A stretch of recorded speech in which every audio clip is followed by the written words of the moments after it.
Muy bien, vamos a comenzar entonces.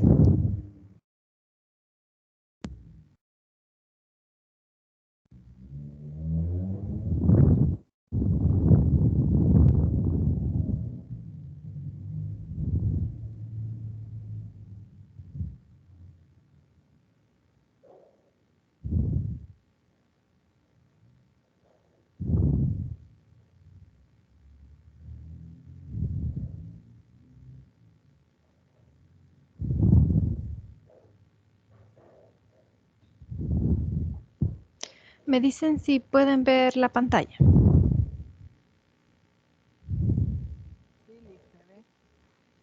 Excelente.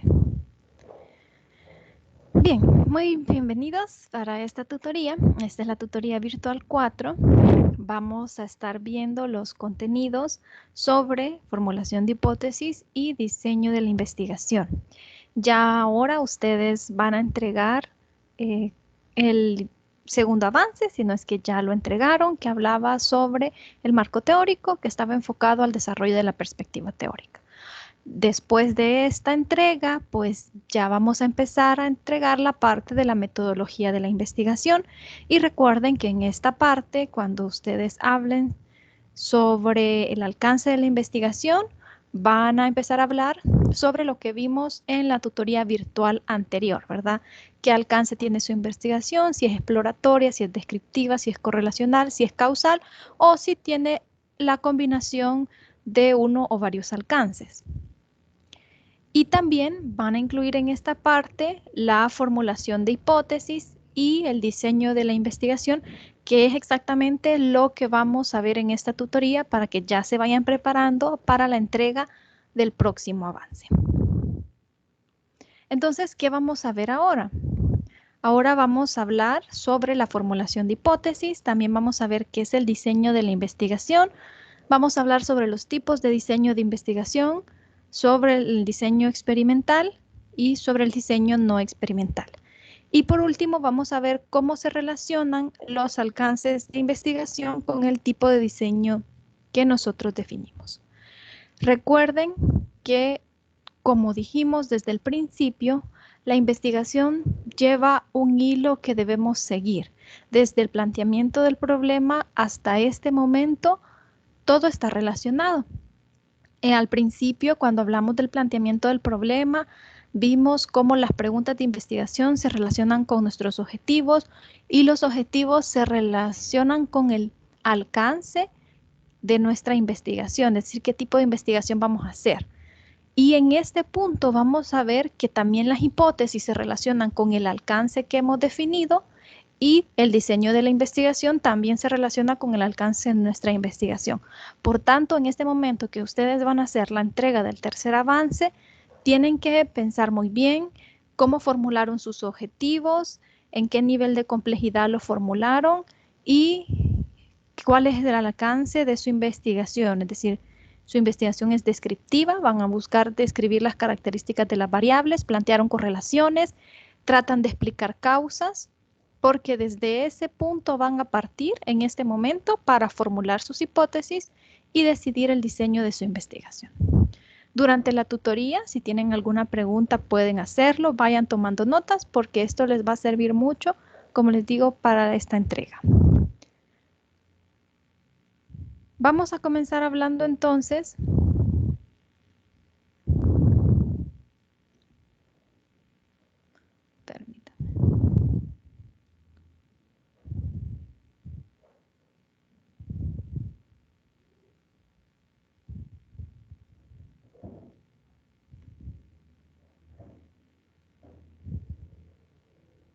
sobre la formulación de hipótesis.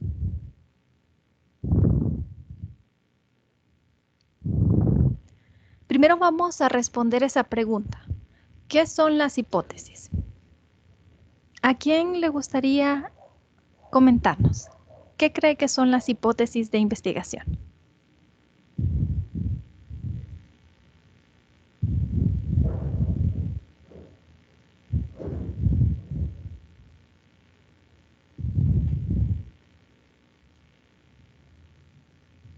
Veamos, Sofía. ¿Alguna teoría? Uy, lo siento.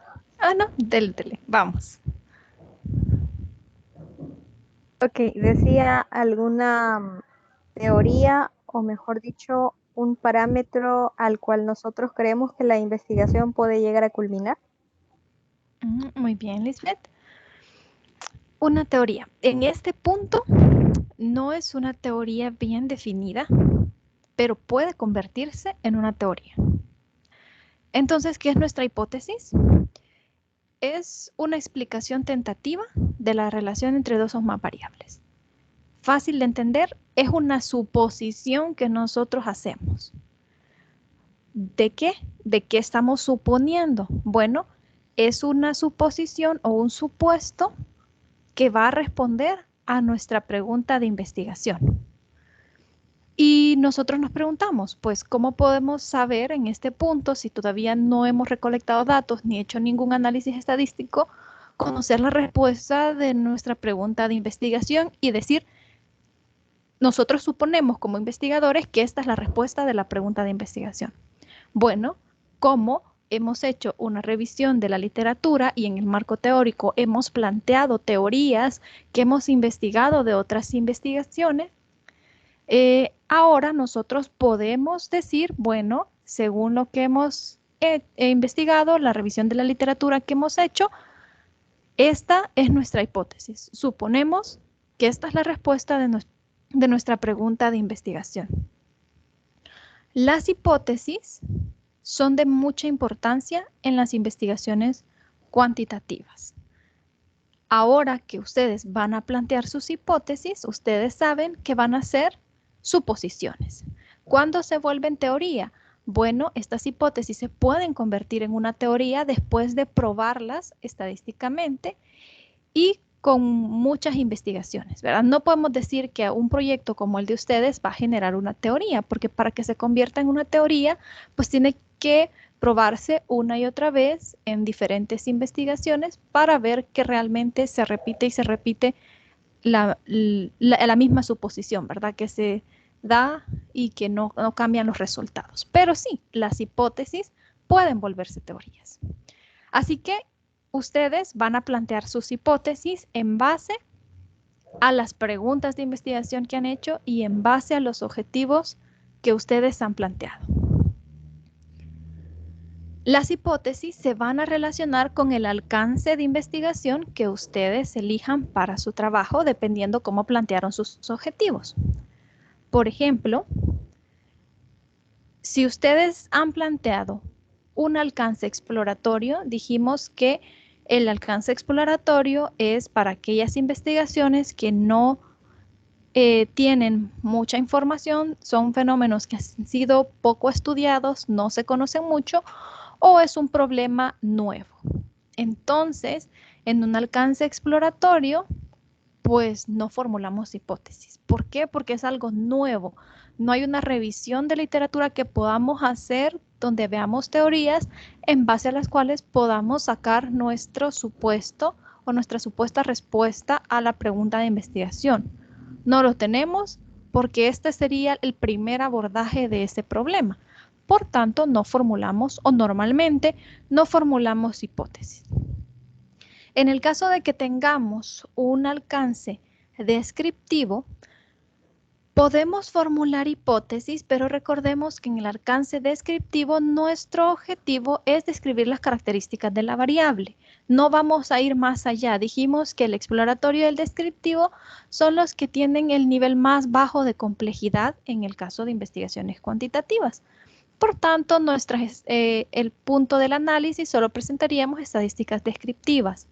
Así que cuando planteamos hipótesis en una investigación descriptiva, sería solamente como para pronosticar un dato que se pudiera cumplir en nuestra variable, pero no nos daría mucha información en el caso de una investigación descriptiva. Ahora sí, cuando hablamos de alcances correlacionales, vamos a formular hipótesis que demuestren la correlación de nuestras variables. Por ejemplo, si en nuestras preguntas de investigación nosotros planteamos dos variables, quizás el ambiente familiar y el rendimiento académico de los estudiantes y queríamos ver cómo estas variables se relacionaban. Entonces, en nuestra hipótesis, nosotros vamos a asegurar que existe correlación de esas variables.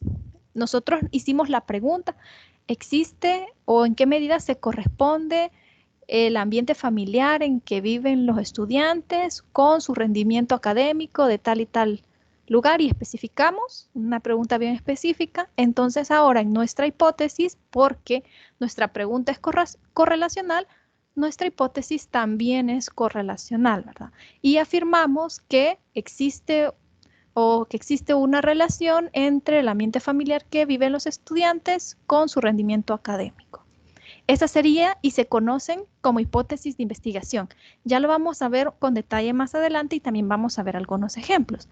Pero esa sería como nuestra hipótesis de investigación y a partir de ahí pues podemos sacar nuestra hipótesis nula, ¿verdad? Ya lo vamos a ver. Pero sí, si planteamos un alcance correlacional y en nuestros objetivos estamos hablando de que estamos relacionando dos variables, en nuestras preguntas de investigación también relacionamos dos variables, pues en nuestra hipótesis vamos a relacionar las mismas variables. Y por último, también tenemos el alcance explicativo, donde también formulamos hipótesis. Pero las hipótesis que formulamos en este alcance son hipótesis causales.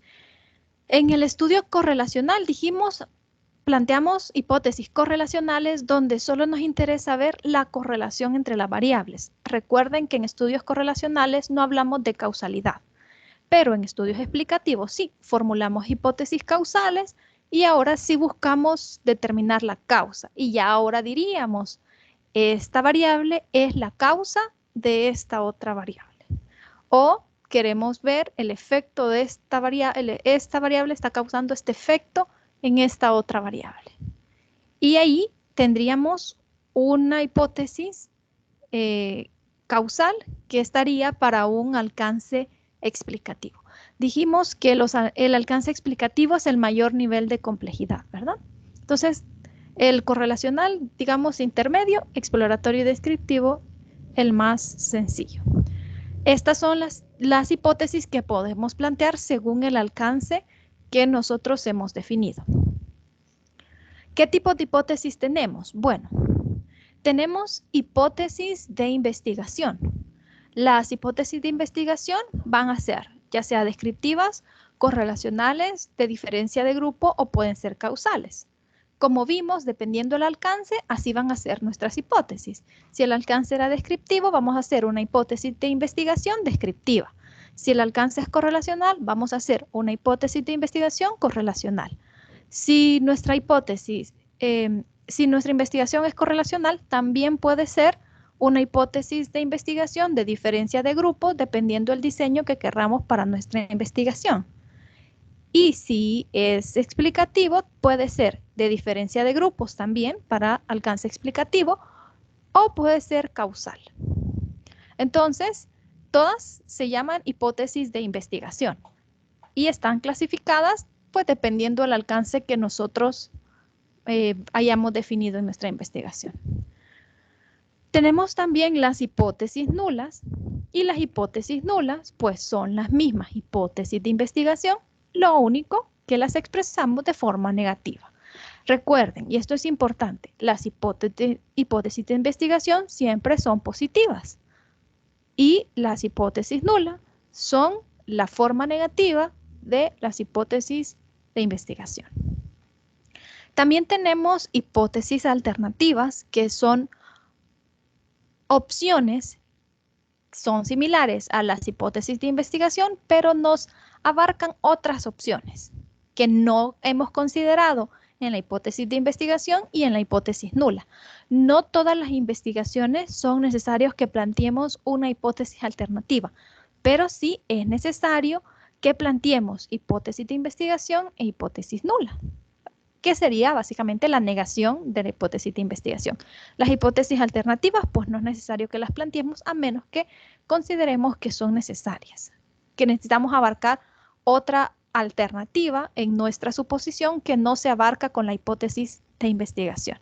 Y también tenemos hipótesis estadísticas, Pues que estas hipótesis es cuando representamos simbólicamente nuestras hipótesis de investigación. Estas representaciones simbólicas de nuestras hipótesis son las que nos sirven a la hora de las pruebas estadísticas. Y recordemos de que cuando hacemos pruebas estadísticas tenemos que tener bien planteadas nuestras hipótesis para hacer una correcta interpretación de los resultados que obtenemos de la prueba. Pero eso lo vamos a ver más adelante cuando ya veamos el análisis de datos y todas las pruebas que se hacen. Pero en este momento, estos son los tipos de hipótesis. Ustedes, cuando ya hagan sus hipótesis en su investigación, pues van a analizar el alcance de su investigación y en ese momento van a ver si sus hipótesis de investigaciones serán correlacionales, causales, descriptivas, etc. Hasta el momento, ¿alguna duda?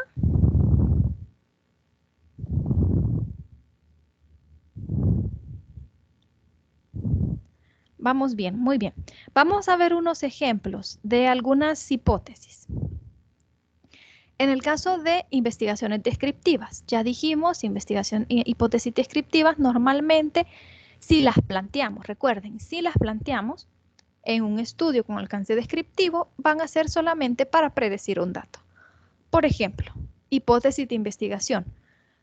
Podemos poner, cuando escribimos la hipótesis, H mayúscula sub I o H mayúscula sub 1. Si vamos a poner varias hipótesis de investigación, las numeramos.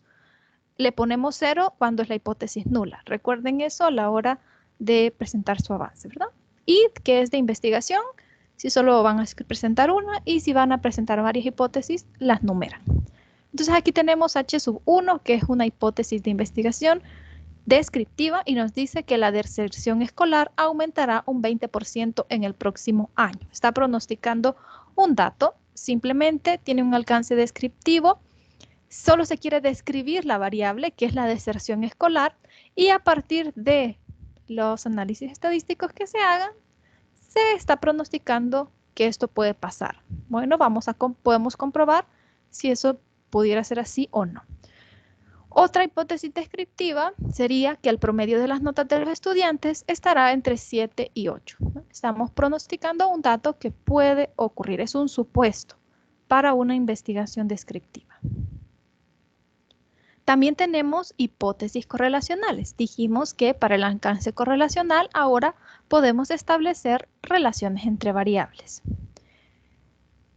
Una hipótesis correlacional nos dice que el tabaquismo está relacionado con los padecimientos pulmonares. Como vemos, hay una relación entre variables que queremos comprobar.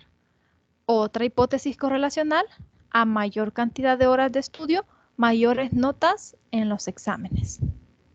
Está planteando una correlación, incluso nos indica que la correlación es directa, si aumenta una variable, aumenta la otra variable. Y nosotros también hay pruebas estadísticas que nos permiten ver el grado de correlación de las variables. No nos está diciendo qué es la causa, como se fijan en cada una de las hipótesis. No nos está diciendo qué es la causa, solo nos dice que existe una relación entre esas variables. Y así se plantean las hipótesis correlacionales. Las hipótesis de diferencia de grupos son las que nos plantean que haremos una investigación en diferentes grupos. Cuando nosotros planteamos el diseño, dependiendo del diseño de nuestra investigación, nos podemos dar cuenta si vamos a necesitar hipótesis de diferencia de grupo. O si nosotros hemos pensado que vamos a realizar un experimento con diferentes grupos y ahí vamos a medir nuestra variable, entonces lo más probable es que necesitemos plantear una hipótesis de diferencia de grupos. En este caso nos dice que los adolescentes le dedican más tiempo a los videojuegos que las adolescentes. Entonces aquí tenemos dos grupos, los adolescentes, los jóvenes y las jóvenes adolescentes. Entonces es una hipótesis de diferencia de grupos. Puede ser, en este caso no nos está indicando causalidad, solo nos está diciendo que existe una relación entre el género y los videojuegos. Pero si nosotros queremos hacer una hipótesis de diferencia de grupos y nuestra investigación tiene un alcance explicativo, entonces podríamos hacer una hipótesis de este tipo que implique causalidad, es decir, que indique esta es la causa. Y estaría correcto. Esta hipótesis la podemos hacer ya sea para alcances correlacionales o investigaciones con alcance explicativo. Y aquí tenemos hipótesis causales. Siempre todas son hipótesis de investigación. Nos dice que la desintegración del matrimonio provoca baja autoestima en los hijos e hijas. La palabra provoca nos está diciendo que es la causa de la baja autoestima. Otra dice, la situación económica de las familias es la causa del bajo rendimiento académico de los estudiantes. Cuando nosotros vemos en las hipótesis palabras como es la causa, este es el efecto de esta variable en esta, provoca, influye, eso nos está diciendo que es una hipótesis causal. Nosotros queremos determinar si esta variable independiente es la causa de que haya o que esté sucediendo algo en la variable dependiente. Por tanto, si nosotros planteamos este tipo de hipótesis o en nuestros objetivos hablamos de causas o en nuestras preguntas de investigación hablamos de causa, entonces estamos diciendo que nosotros vamos enfocados a un alcance explicativo, a plantear hipótesis causales y también nuestro diseño de la investigación va a tener que estar orientado a eso, a responder las causas o hablar sobre la causalidad del problema. Ahora veamos las hipótesis nulas. En el caso anterior vimos esta hipótesis, la desintegración del matrimonio provoca baja autoestima en los hijos e hijas. La hipótesis nula, como vemos, es H sub 0 y es la forma negativa de la hipótesis de investigación. La desintegración del matrimonio no provoca baja autoestima en los hijos e hijas.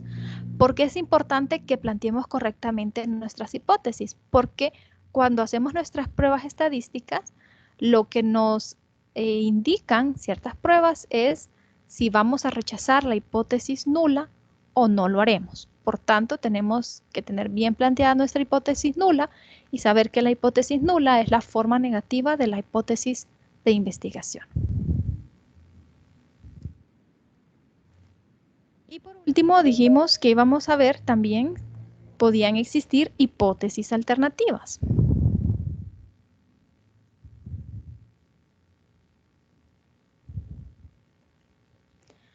Cuando la hipótesis de investigación consideramos o nosotros consideramos que no abarca toda la información que nosotros deseamos, entonces en ese momento podemos plantear una hipótesis alternativa. H sub I es la hipótesis de investigación, H sub 0 es la hipótesis nula y H sub A es la hipótesis alternativa. La hipótesis de investigación en este caso es que el candidato A obtendrá en la elección para la presidencia del consejo escolar entre el 50 y el 60% de la votación total. La hipótesis nula pues es la negación de la hipótesis de investigación, que el candidato A no obtendrá en la elección para la presidencia del consejo escolar entre el 50 y el 60% de la votación total. Pero podemos plantear otra alternativa, además de la hipótesis de investigación, que el candidato A obtendrá en la elección de la presidencia escolar más del 60% de la votación total. Incluso pudiéramos plantear otra opción dependiendo lo que nosotros quisiéramos analizar o determinar. Entonces, nuestra hipótesis alternativa solo la planteamos si consideramos que la hipótesis de investigación no contiene toda la información que nosotros queremos y hay otras alternativas o posibles respuestas a la pregunta de investigación. En ese momento decidimos plantear la hipótesis alternativa. Como les digo, no es necesario que siempre planteemos este tipo de hipótesis. Muy bien, vamos a hacer un pequeño repaso antes de seguir avanzando sobre lo que acabamos de hablar. Vamos a ver. Una pregunta para ustedes. ¿Qué tipo de hipótesis planteamos en los estudios exploratorios? Vamos a ver, Cristian.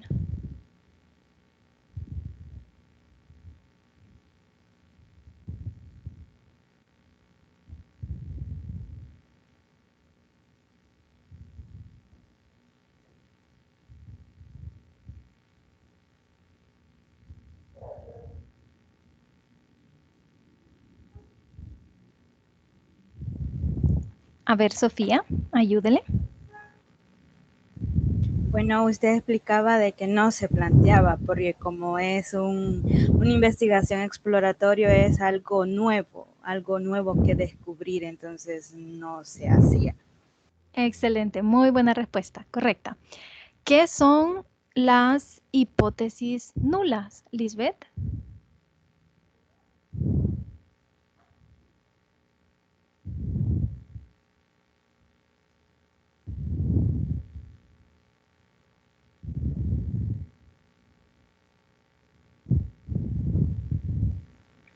Usted explicaba que es la negación de cualquier otra hipótesis planteada. Excelente, muy bien. La negación de la hipótesis de investigación. ¿Qué tipo de hipótesis de investigación tenemos? A ver. No sé si Alex ya estaba ahí cuando estábamos explicando eso, pero vamos a ver si nos dice qué tipos de hipótesis de investigación tenemos. Alex. Sí, buenas tardes. Desde que yo no escuché esa parte. Ok, está bien, no se preocupe, no tenga pena. Vamos a ver, Ana Marcela.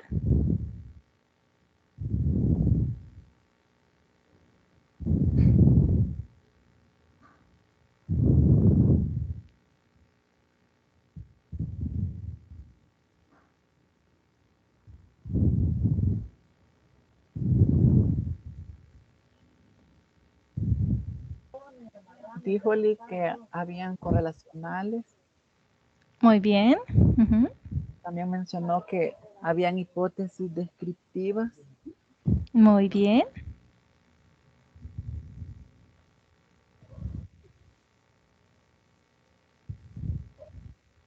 También dijo que habían de diferencia de grupos. Excelente. Cristian. Y ahí estaban también las hipótesis nulas y las causales y también las alternativas. Muy bien. Las nulas y las alternativas eran otras categorías, pero muy bien, las que mencionó, descriptivas, correlacionales, de diferencia de grupo y causales. Ana Marcela se acaba de conectar también, no hay problema. Muy bien, entonces, hasta este momento ya vimos también cómo las hipótesis se relacionan con los alcances, ¿verdad? Vayan tomando notas, vamos a ir haciendo pequeños repasos después de ir viendo cada una de las partes, así que estén atentos. Vamos a hablar ahora sobre las variables. Hasta este momento, desde que comenzamos a hablar del planteamiento del problema, yo les he dicho que las variables son algo sumamente importante. Pero hasta este punto, pues no hemos definido concretamente qué es una variable y tampoco qué tipos de variable hay. Así que vamos a ver eso ahora. Primero, vamos a entender qué es una variable. Permítanme.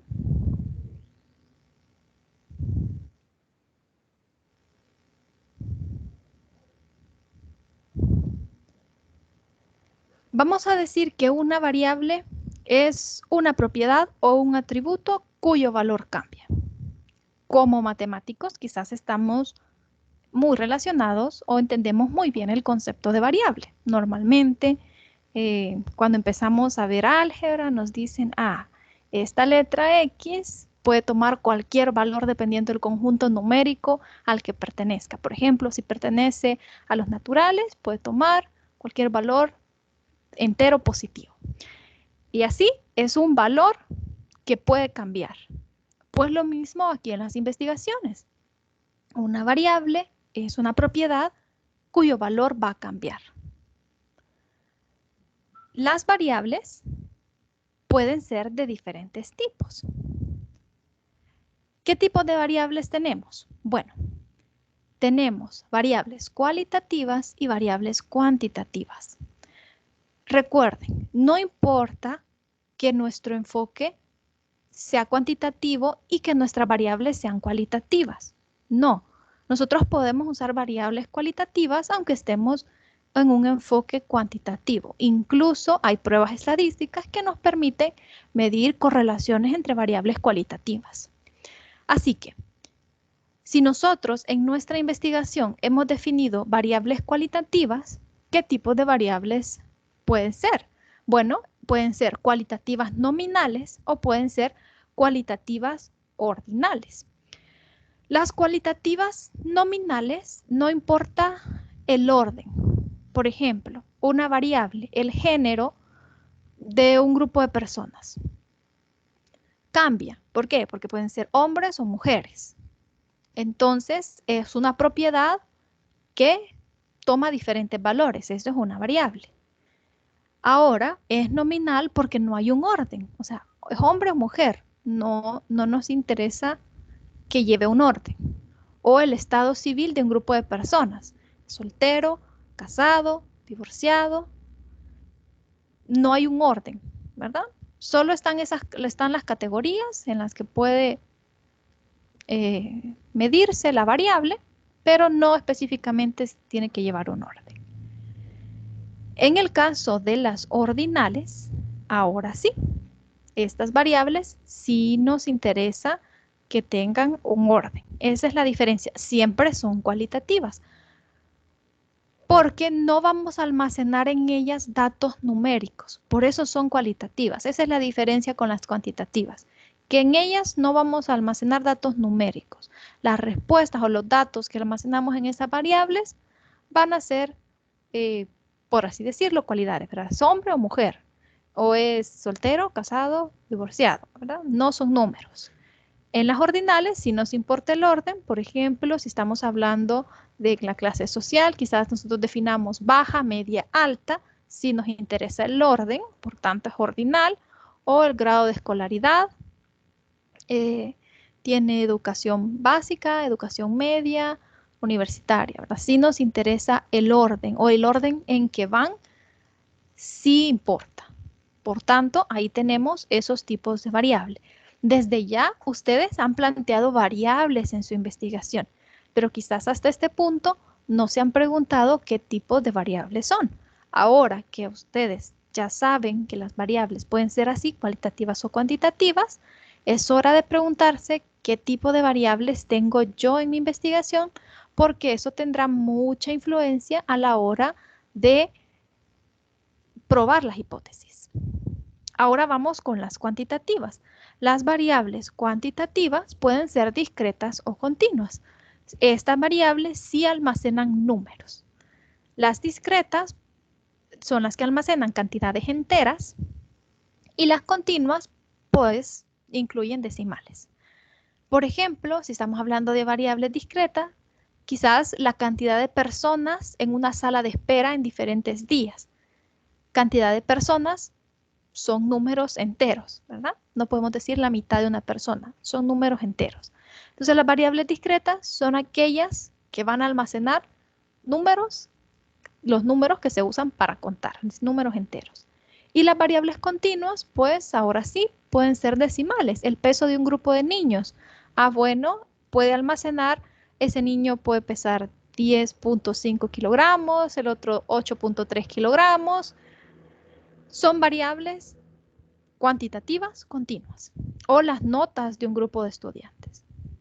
Ahora, si ustedes tienen alguna de estas variables, en su investigación ustedes han planteado variables cuantitativas o cualitativas, pues es importante que las conozcamos porque cuando ya vamos a hablar de la metodología que vamos a usar, ya tenemos que definir claramente cuáles son nuestras variables y además de definir claramente cuáles son nuestras variables, también tenemos que hacer una definición conceptual de nuestras variables y tenemos que hacer la operacionalización de nuestras variables.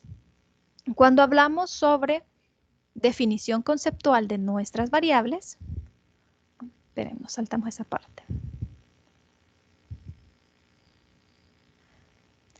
Estamos hablando de que nosotros ya una vez planteamos nuestras hipótesis, ahora sí, vamos a definir concretamente nuestras variables. Planteamos la hipótesis y escribimos las variables que se incluyen en esa hipótesis y escribimos nuestras variables y tenemos que definirlas conceptualmente. ¿A qué se refiere? Los conceptos o cómo se entiende esa variable. ¿A qué se refiere? Para que el lector pueda entender a qué nos referimos nosotros cuando estamos hablando de esa variable. Por ejemplo, si estamos hablando del rendimiento escolar, se puede entender de diferentes maneras, pero nosotros vamos a dar una definición de cómo queremos que se entienda esa variable. Entonces nosotros podemos poner, cuando hablamos de rendimiento escolar, pues nos referimos a las notas o a los puntajes que obtienen los estudiantes. Y nosotros definimos cómo queremos que se entienda nuestra variable. Podemos buscar ya sea definiciones en diccionarios o enciclopedias o en libros especializados para darnos una guía de cómo vamos a definir los conceptos de nuestras variables. Eso lo vamos a hacer después que planteemos las hipótesis. Tenemos que hacer la definición conceptual. Y también tenemos que hacer la operacionalización de las variables. ¿Qué es esto de la operacionalización de las variables? Bueno, van a hacer una tabla donde ustedes van a escribir su variable. Si ustedes tienen hipótesis correlacionales, es lo probable que tengan dos variables, o si ustedes plantearon una correlación entre más de dos variables, bueno, dependiendo la cantidad de variables, pero por cada hipótesis que ustedes tengan, bueno, ustedes van a ver todas las variables que tienen en sus hipótesis.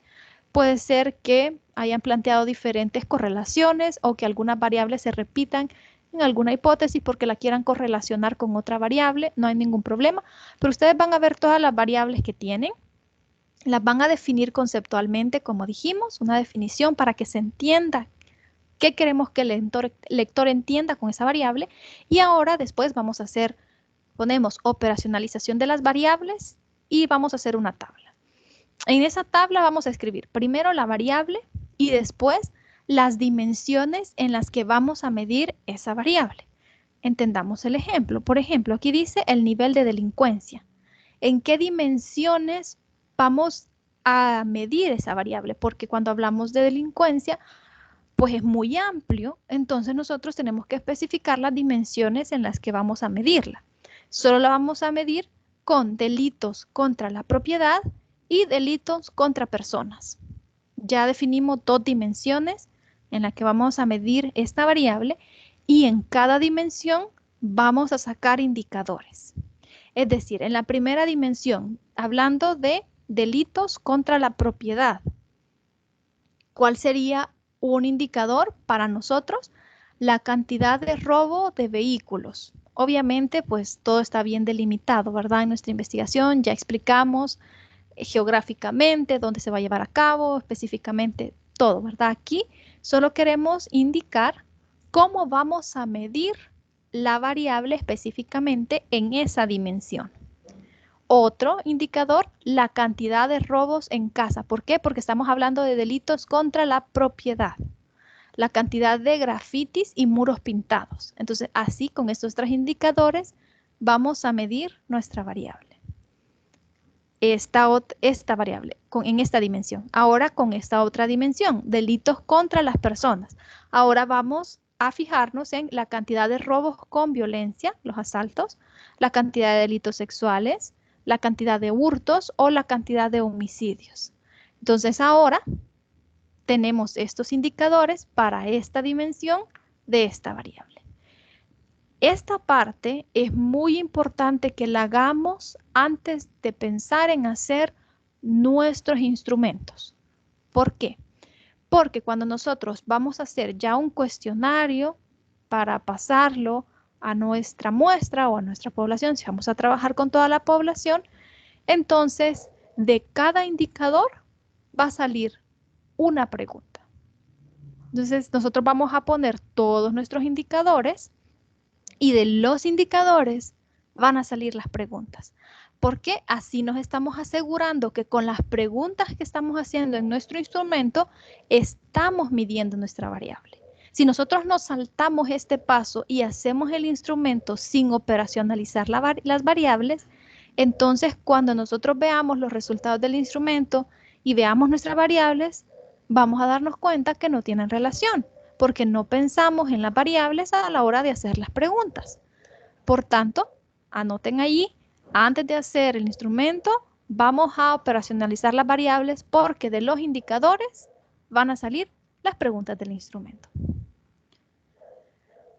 Muy bien, vamos a hacer un repaso antes de seguir.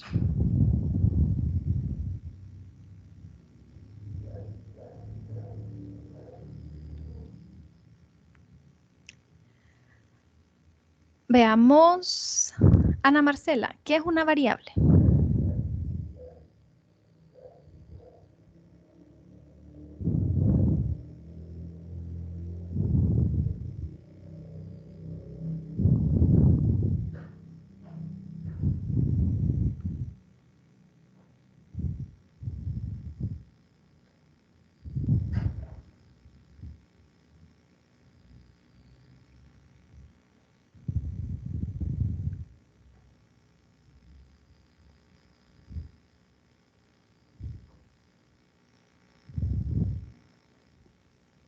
Dice, variables son como los elementos de la investigación que pueden cambiar. Muy bien, son propiedades o atributos cuyo valor cambia o puede cambiar. Excelente.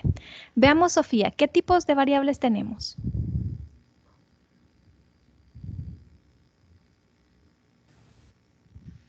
Las cualitativas y cuantitativas. En el área de las cualitativas tenemos variables cualitativas nominal y ordinal, y en las cuantitativas discretas y continuas. Excelente, muy bien. Cristian, ¿cuál es la diferencia entre las variables cualitativas y las cuantitativas?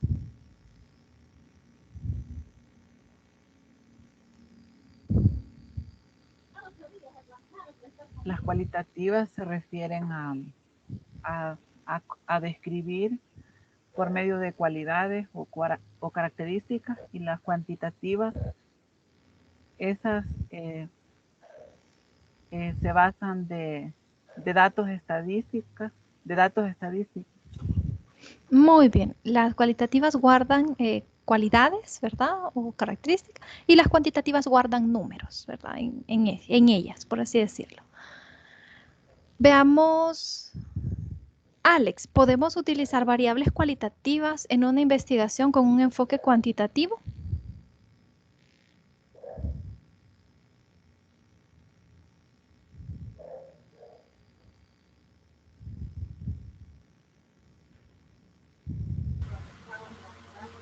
Sí, no tengo muy claro, pero yo consideraría que no, porque si es un enfoque cuantitativo, debería ser una variable cuantitativa.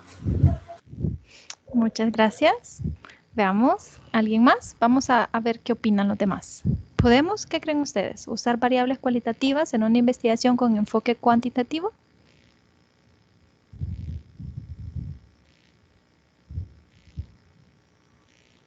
Yo me recuerdo, Ali, que usted dijo que sí se podía. Que sí, muy bien, sí se puede. ¿Por qué? Porque pues son variables.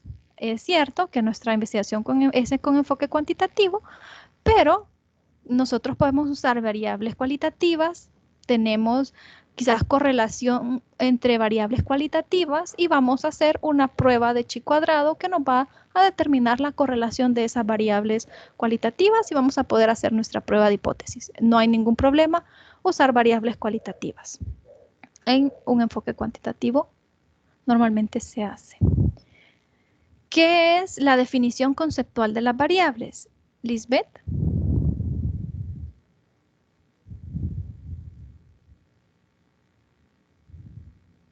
Decía que son, no sé si llamarlo teoría, que pueden tomar cualquier valor. Entiendo su idea, su punto, sí. Decimos que es la definición. Recuerden que cuando nosotros vemos en un diccionario, para que entiendan bien esto, ustedes buscan en un diccionario y buscan la palabra mesa. Mesa es el concepto y lo que significa, por así decirlo, la palabra mesa es la definición. Entonces, en este caso, cuando hablamos de definición conceptual, pues nosotros vamos a poner el concepto, los conceptos que involucren nuestras variables y tenemos que definirlos, es decir, qué significan esos conceptos. Pero excelente, Lisbeth, tiene la idea, muy bien. Y por último, hablamos sobre la operacionalización de las variables. A ver, Josué, si nos explica qué es la operacionalización de las variables.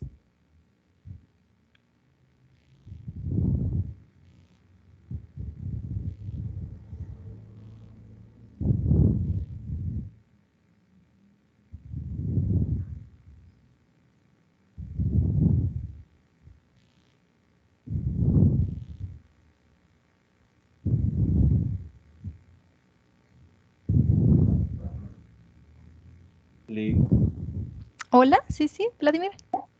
Alguien está hablando. Ah, bueno, es que no escuchaba nada, perdón. Ah, no. Hice una pregunta. ¿Qué es la operacionalización de las variables? Vamos a ver, Sofía, si le ayuda.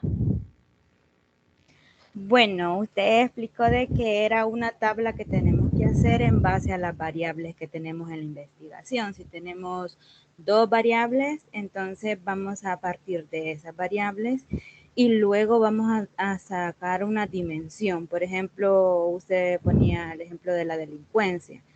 Esa es nuestra primera variable. Entonces vamos a sacar una dimensión y vamos a decir los delitos contra las propiedades y delitos contra las personas. Ya tenemos 2 dimensiones. Y de esas 2 dimensiones vamos a sacar los indicadores relacionados a nuestra dimensión, ¿verdad? Entonces, y también nos decía de que esta tabla tenemos que hacerla antes de pensar en el instrumento. Excelente, muy bien. Ahora sí, ya hicimos un repaso sobre lo que hemos estado viendo y ya tenemos claro la parte de las hipótesis y las variables. Todo esto lo van a hacer para la siguiente entrega del avance. Ahora vamos a hablar sobre el diseño de la investigación. Sigan tomando notas que vamos a ir haciendo pequeños repasos a medida vamos avanzando. Primero vamos a definir qué es el diseño de la investigación. El diseño de la investigación, vamos a decir que se refiere al plan o la estrategia concebida para obtener la información que se desea con el fin de responder el planteamiento del problema. En este punto ya tenemos muy claro nuestro planteamiento del problema, ya hemos definido cuál es el alcance de nuestra investigación, ya sabemos si nuestra investigación es exploratoria, descriptiva, correlacional o explicativa. Ya hemos formulado nuestras hipótesis en base a nuestro alcance y sabemos que nuestras hipótesis son las posibles respuestas de nuestras preguntas de investigación. Pero en este momento tenemos que pensar una manera de cómo vamos a cumplir con nuestros objetivos y cómo vamos a verificar nuestras hipótesis. Tenemos que pensar en una manera concreta. Y a esto básicamente es lo que le llamamos el diseño de investigación. Por eso dice que es el plan o la estrategia para obtener información con el fin de responder nuestras preguntas de investigación. Queremos verificar nuestras hipótesis y cumplir con nuestros objetivos. Y este plan pues incluye todos los procedimientos y actividades que pretendemos realizar para cumplirlo. Dependiendo cómo está planteado nuestro problema y cómo está dirigida nuestra investigación, pues así será el diseño que tenemos que realizar. Vamos a hablar sobre qué tipo de diseño de investigación tenemos y también cuando veamos las características de estos diseños vamos a poder determinar qué diseño vamos a aplicar a nuestra investigación dependiendo del alcance que tengamos en nuestra investigación. Como pueden ver, todo está muy relacionado entre sí. Las hipótesis se relacionan con el alcance, el diseño también se relaciona con el alcance, así que es muy importante que nosotros pues tengamos claro cómo va a ser nuestra investigación, si será descriptiva, correlacional y eso pues desde ya se puede saber desde el momento en que planteamos nuestros objetivos. Hablemos sobre los tipos de diseños. Cuando hablamos sobre tipos de diseños nos vamos a centrar básicamente en 2. Tenemos el diseño experimental y el diseño no experimental. El diseño experimental lo vamos a dividir en 3 subcategorías. Vayan tomando notas que después vamos a hacer un repaso. Primero, lo vamos a subdividir en preexperimentos, experimentos puros y por último, cuasi experimentos. Y el diseño no experimental lo vamos a subdividir en dos categorías. Diseños transversales y diseños longitudinales. Vamos a ver detenidamente cada uno de estos, pero tenemos que tener en cuenta, ¿verdad?, que la elección de nuestro diseño dependerá mucho del planteamiento de nuestro problema, del alcance y de cómo hemos formulado, o cómo vamos a formular, porque creo que todavía no los han formulado, sus hipótesis. Primero vamos a hablar sobre los diseños experimentales. ¿Qué es un diseño experimental? Bueno, primero tenemos que entender qué es un experimento. Un experimento se refiere a un estudio en el que se manipulan intencionalmente una o más variables independientes, que supuestamente son las causas, ¿verdad? Las variables independientes, para analizar las consecuencias que la manipulación tiene sobre una o más variables dependientes, que son supuestamente los efectos, dentro de una situación de control para el investigador. Aquí podemos ver un esquema. Tenemos la causa, que es la variable independiente, y un efecto, que es la variable dependiente. Entonces, en un experimento nosotros manipulamos intencionalmente la variable independiente para ver cuál es el efecto que provoca en la variable dependiente. Hay diferentes estudios experimentales. Por ejemplo, cuando se está analizando un nuevo tratamiento médico, se puede hacer un diseño experimental, o cuando se están estudiando diferentes reacciones químicas, se realizan experimentos. Hay diferentes tipos de investigaciones donde estos experimentos se llevan a cabo.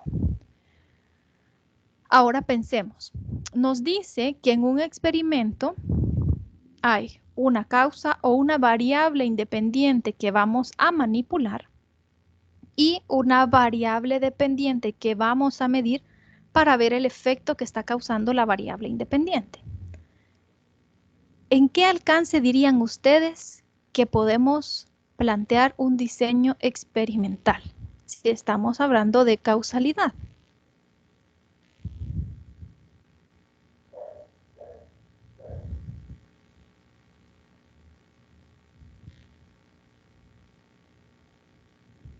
¿A qué se refiere con alcance, Lick? Alcance si la investigación es exploratoria, descriptiva, correlacional o explicativa. ¿En cuál de esos 4 alcances ustedes dirían que cabe, por así decirlo, un experimento como el que se acaba de describir acá? En la exploratoria. En las exploratorias, normalmente es un fenómeno poco conocido. Sí, pudiese hacerse quizás un preexperimento.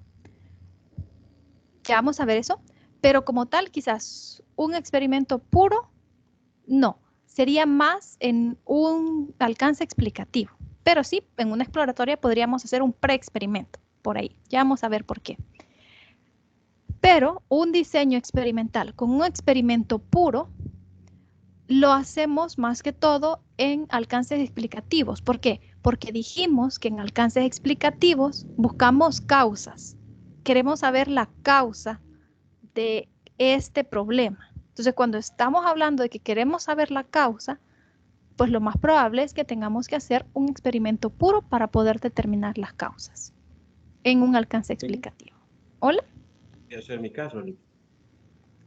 Si usted ha planteado Puede acá. ser mi caso de Avanzo, que de Avanzo es algo nuevo, no se tiene ninguna investigación previa. Ok. Si no hay investigaciones previas, es algo totalmente desconocido, no hay literatura al respecto de su problema, entonces puede ser un alcance exploratorio. Porque a menos que pueda establecer un parangón entre La Paz y Avanzo, aunque son diferentes, muy diferentes. Ah, ok. La estructura es bien diferente. Ah, ok. Sí, si eso algo... Perdón, avanzo, no creo, bueno, yo no me atrevo a clasificarla como una prueba estandarizada, fíjese. O sea, para mí no lo es, porque es algo muy de acá. Ujú. Sí, sí.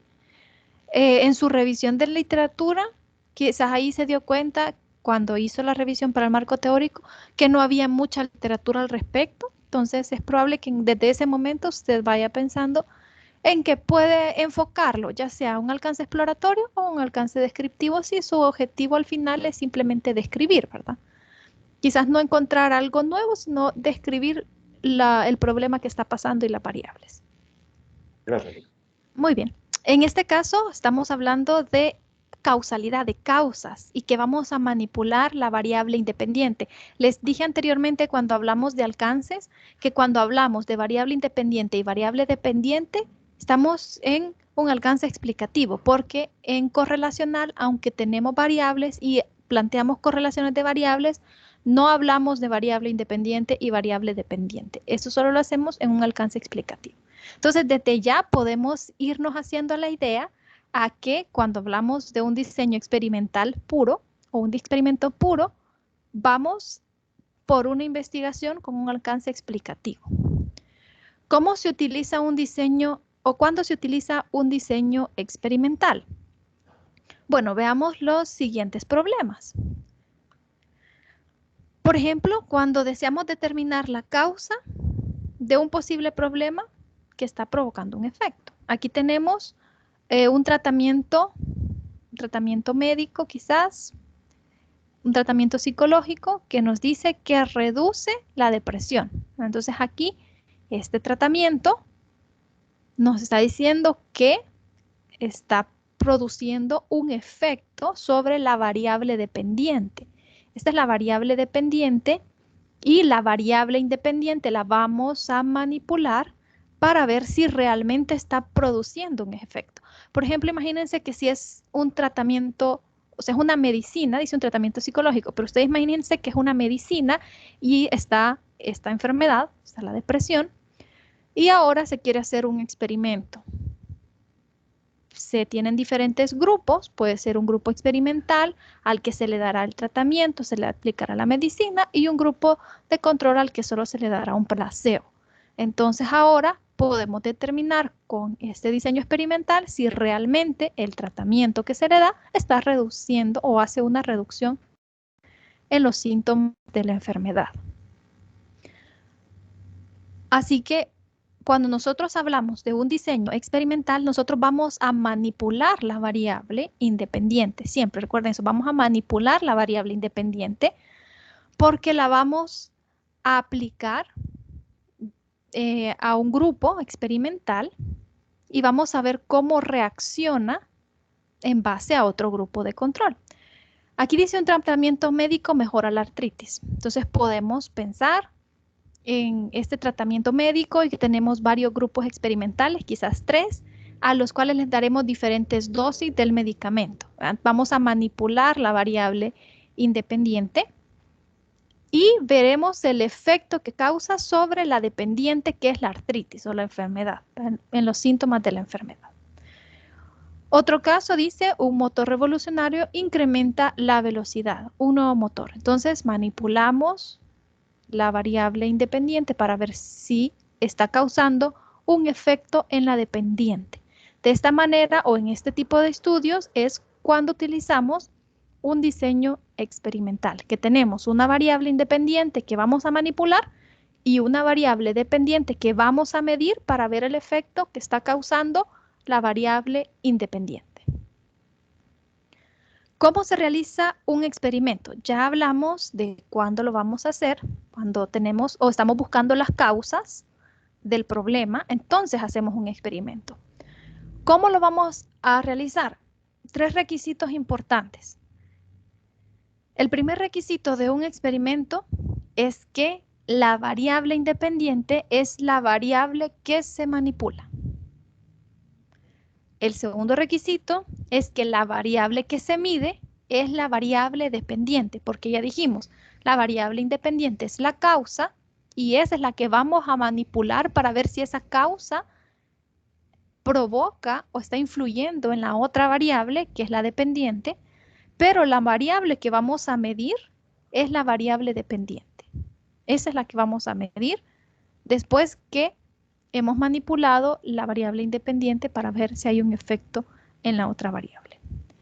Y el tercer requisito es que se debe llevar a cabo o debe tener una validación interna la situación experimental. Ya vamos a entender bien qué es esto de la validación interna, pero básicamente es el grado de confianza y de control que tenemos sobre el experimento. Así que esos tres requisitos. Recuerden, variable independiente es la que se manipula, la variable dependiente es la que se mide y debemos asegurarnos que exista una validación interna de la situación experimental. Vamos a hablar primero sobre el primer requisito, que la variable independiente es la que se manipula. La variable independiente es la causa. Recuerden, variable independiente es la causa, variable dependiente es el efecto. Por ejemplo, como dijimos, si estamos hablando de un experimento sobre un tratamiento médico, el tratamiento médico es la causa, es la variable independiente, es la causa que va a mejorar la enfermedad o la variable dependiente. Y la enfermedad pues sería el efecto, que es la variable dependiente. Nosotros vamos a medir cuál es el efecto que está teniendo el tratamiento médico sobre la enfermedad, por así decirlo. Vamos a manipular la variable independiente, es decir, aplicar el tratamiento médico a un grupo experimental para ver cómo está reaccionando la variable dependiente, que es la que medimos. Como podemos ver en el esquema, vemos que la manipulación se realiza sobre la variable independiente en diferentes grupos experimentales. Aquí se ha llamado A, B, ¿verdad? Dependiendo de los grupos experimentales. Y también grupos de control para hacer una comparación. Y la variable Y, pues es la que conocemos como la variable dependiente. Hay diferentes grados en los que podemos llevar a cabo la manipulación de la variable independiente. Y vamos a hablar sobre eso para que entendamos bien a qué nos referimos cuando decimos que la que manipulamos es la variable independiente.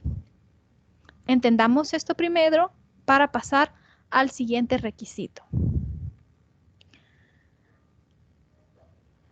Aquí tenemos el primer grado de manipulación, presencia o ausencia. Cuando hablamos de grados de manipulación, pues nos referimos a los niveles de manipulación de la variable. Vamos a tener, por ejemplo, diferentes cantidades en las que vamos a aplicar la variable, por así decirlo. Cuando hablamos de presencia y ausencia, solo tenemos dos grados. Es decir, en un caso la variable está presente y en el otro caso la variable está ausente. Entonces solo hay dos grados y por cada grado, por cada nivel, va a haber un grupo. Cuando la variable esté presente es el grupo experimental. A ese, sigamos con el ejemplo del tratamiento médico, al grupo experimental le vamos a dar la medicina, el tratamiento médico que estamos probando o haciendo el experimento. Y tenemos el otro grupo donde el tratamiento, que es la variable independiente, va a estar ausente. Entonces, en ese caso sería nuestro grupo de control. Siempre el grupo de control es donde está ausente la variable. Tenemos el grupo experimental que recibe el tratamiento y el grupo de control que recibe un placebo, que no recibe el tratamiento.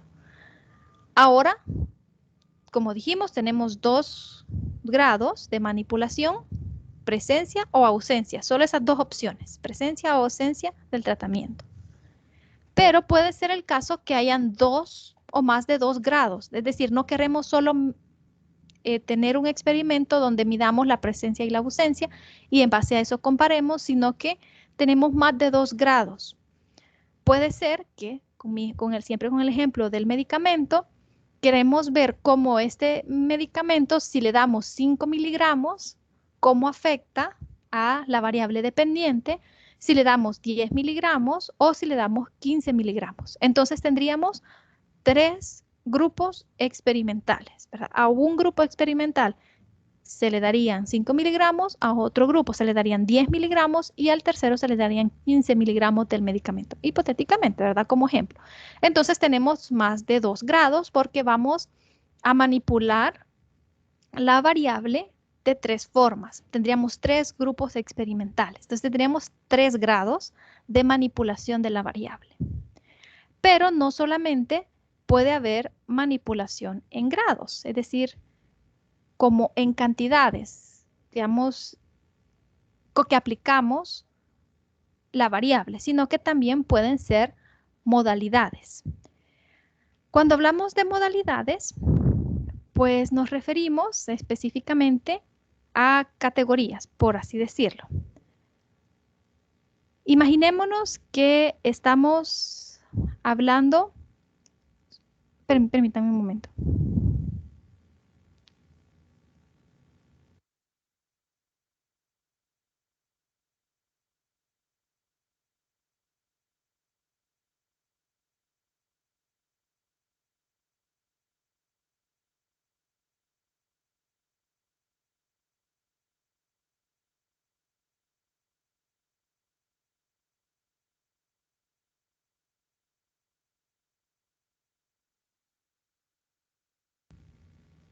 Gracias, la disculpa del caso. Muy bien, entonces dijimos que la manipulación la podemos hacer, ¿verdad?, en grados. Tenemos, por cada grado que tengamos, tenemos un grupo experimental. O también puede ser en modalidades. Por ejemplo, si nosotros estamos hablando de una investigación, quizás sobre tipos de semillas, y nosotros vengamos y vamos a probar diferentes tipos de semillas, ¿verdad? No vamos a aplicar una cantidad, sino que vamos a medir en categorías la variable independiente. Entonces, el grado de manipulación de la variable, pues se refiere a cómo nosotros vamos a realizar nuestro experimento, cómo vamos a manipular la variable para poder llevar a cabo nuestro experimento. Lo importante que sepamos es que por cada nivel de manipulación, es decir, nosotros queremos aplicarla de diferente manera, pues tenemos que tener un grupo experimental. Creo que el ejemplo que nos ayuda a entender mejor esto es el del medicamento, ¿verdad? Por cada forma en que queramos aplicar el medicamento, tenemos que tener un grupo experimental.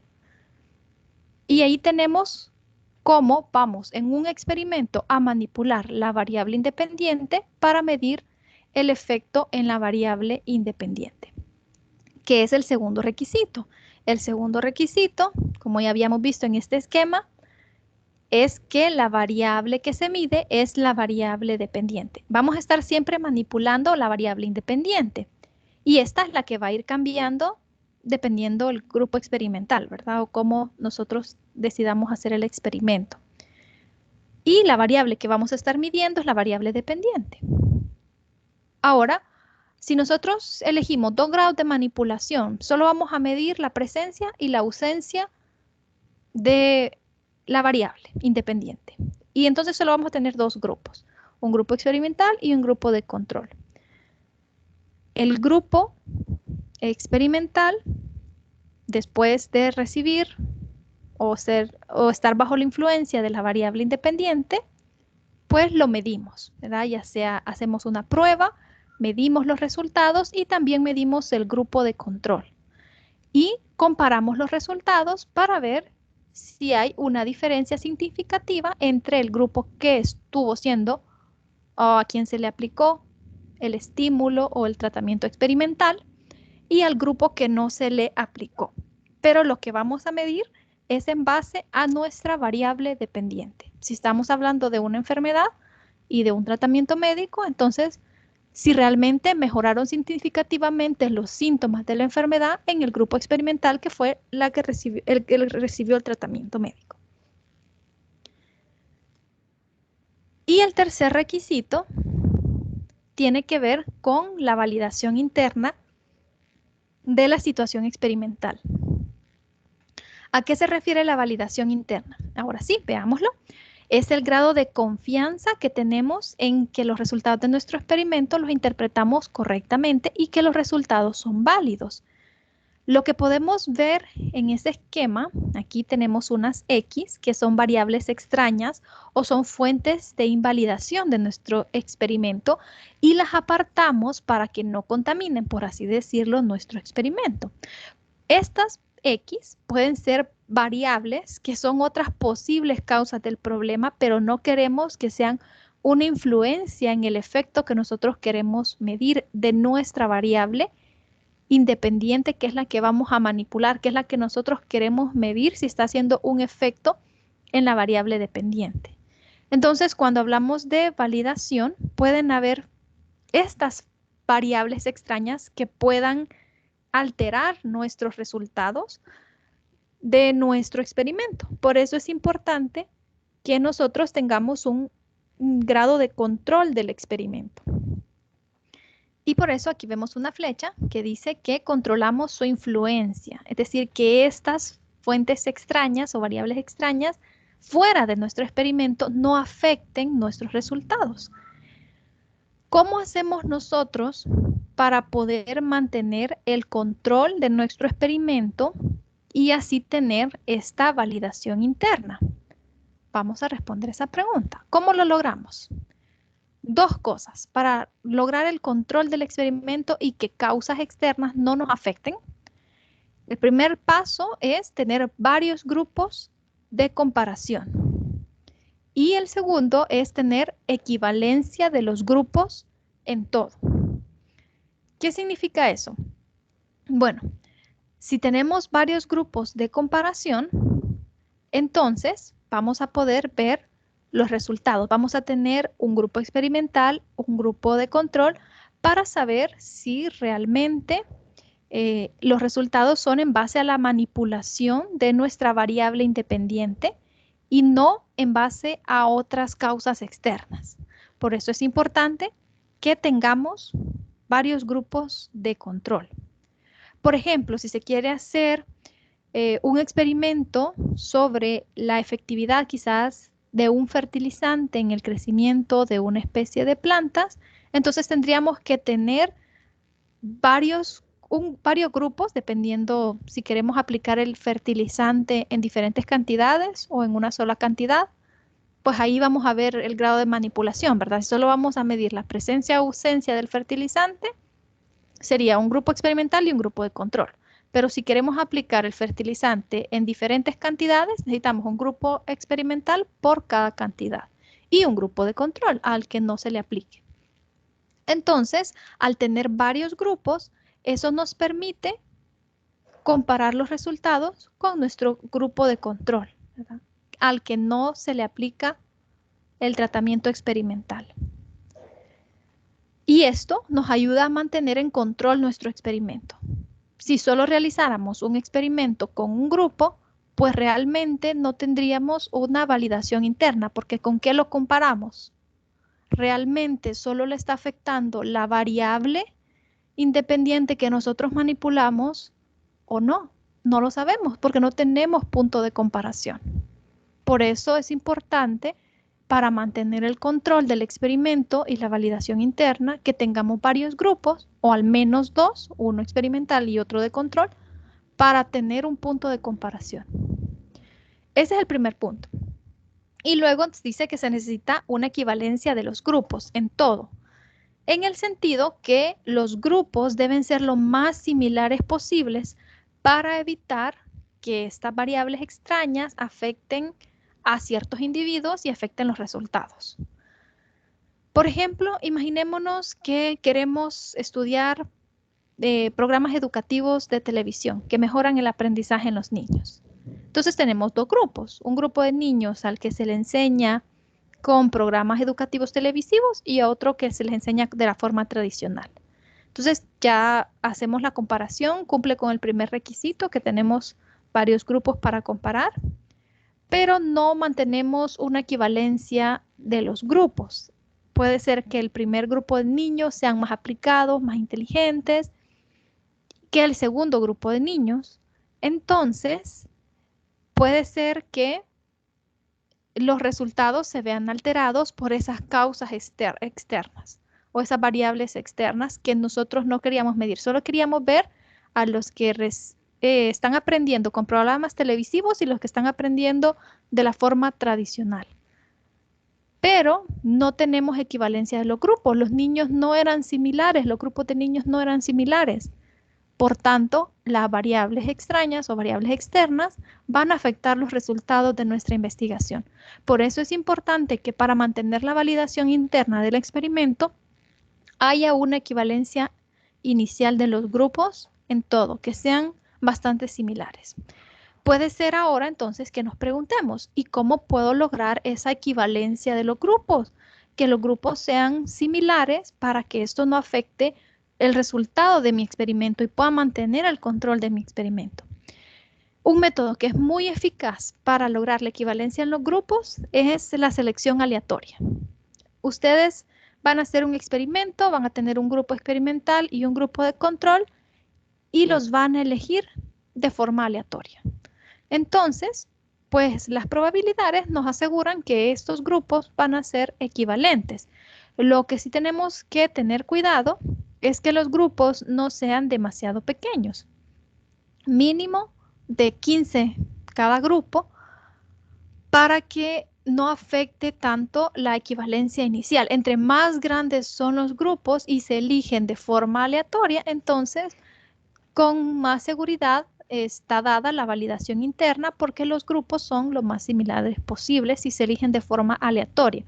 ¿Cómo elegimos de forma aleatoria? Bueno, podemos darles un número a cada uno de los participantes y con un programa generamos una lista, quizás si son 100 participantes y vamos a hacer 2 grupos, entonces con un programa hacemos una lista de 100 números aleatorios y decimos los primeros 50 son el primer grupo y los últimos 50 son el segundo grupo. Y ya tenemos a cada individuo numerado, entonces ya sabemos quiénes van a pertenecer al primer grupo y quiénes van a pertenecer al segundo grupo. Y ahí decidimos quién es nuestro grupo de control y quién es nuestro grupo experimental, por así decirlo. Pero la selección aleatoria es un buen método para lograr la equivalencia de los grupos. Como les digo, mínimo 15 para que se mantenga la validación interna de los grupos. La validación interna del experimento, perdón. Ahora ya hemos hablado sobre básicamente cómo se lleva a cabo un experimento, ¿verdad? Vimos 3 requisitos importantes para que sea considerado un experimento puro, ¿verdad? Tiene que cumplir esos 3 requisitos. Vamos a recordarlos brevemente antes de seguir. Lisbeth, ¿cuáles son los 3 requisitos que debe cumplir un experimento?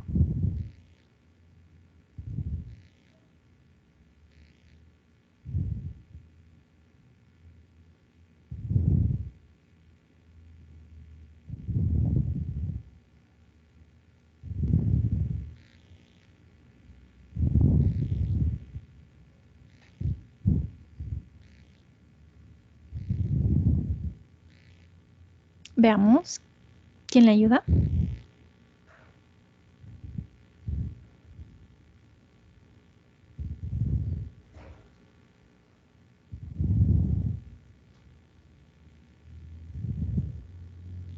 Mencionó Lee que la variable independiente es la variable que se manipula. Muy bien, excelente. Este es el primer requisito, que la variable independiente es la variable que se manipula. El segundo requisito.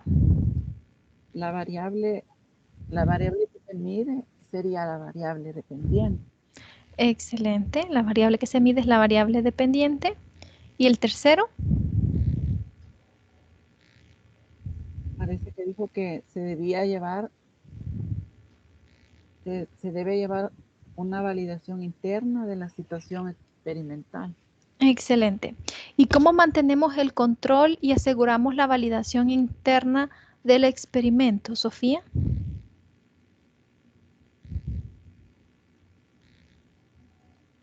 Mencionaba que por medio de la selección aleatoria. Gracias a eso podemos tener el control. Muy bien, excelente.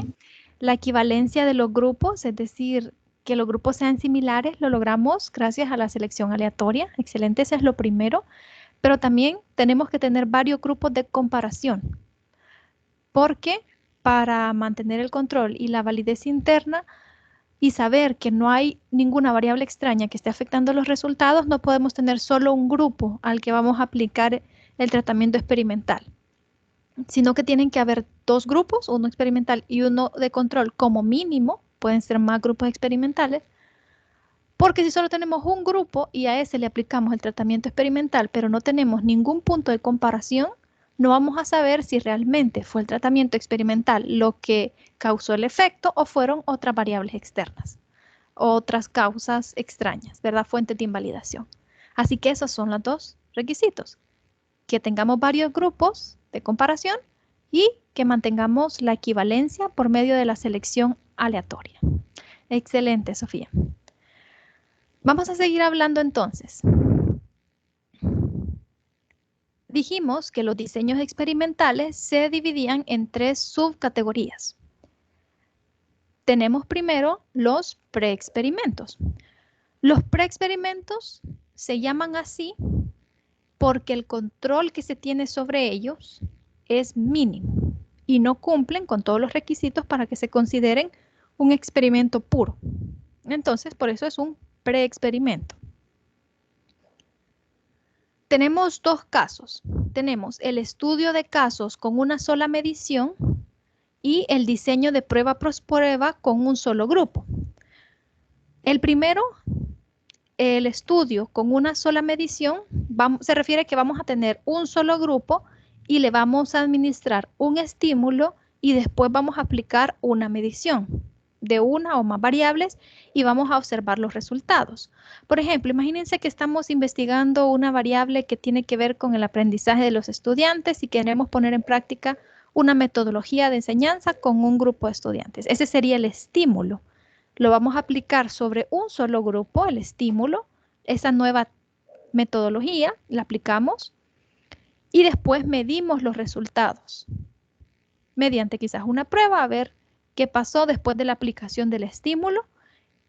Estaríamos llevando a cabo un diseño experimental, pero no sería un experimento puro, sería un preexperimento. ¿Por qué? Porque no tenemos el control ni la validación interna. ¿Por qué no tenemos la validación interna ni el control? Porque solo tenemos un grupo, no tenemos otro grupo con el que compararlo. Solo es un grupo al que le estamos aplicando el estímulo y después medimos. No tenemos ningún punto de referencia, por tanto no sabemos si realmente o con total seguridad no sabemos si lo que causó quizás la mejora fue realmente la variable independiente o fue otra causa externa. Entonces, por eso es un preexperimento, porque no tenemos una validación interna como tal. Este sería un caso de un preexperimento. Tenemos un grupo y hacemos una sola medición. Aplicamos un estímulo y después medimos. Preexperimento. O tenemos el otro que también es preexperimento, pero este es el diseño de prueba, de preprueba, postprueba, también con un solo grupo. Recuerden que cuando hablamos de experimentos dijimos como mínimo 2 grupos para que sea experimento puro. En un preexperimento puede ser un solo grupo. En este caso, aplicamos una prueba diagnóstica al grupo antes, luego aplicamos el estímulo y después aplicamos otra prueba para ver los resultados. Y este diseño sí nos ofrece una ventaja del anterior, porque aquí tenemos como un punto de referencia.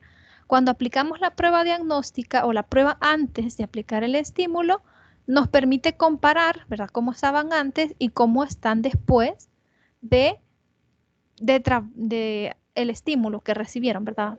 En este caso, si fue una metodología que estamos tratando de aplicar, una prueba diagnóstica, se aplicó la metodología, una postprueba después del estímulo y hacemos la comparación entre lo que está pasando antes y después, pero igual solo tenemos un grupo, ¿verdad? No hay un grupo de control que nos permita tener una validación interna.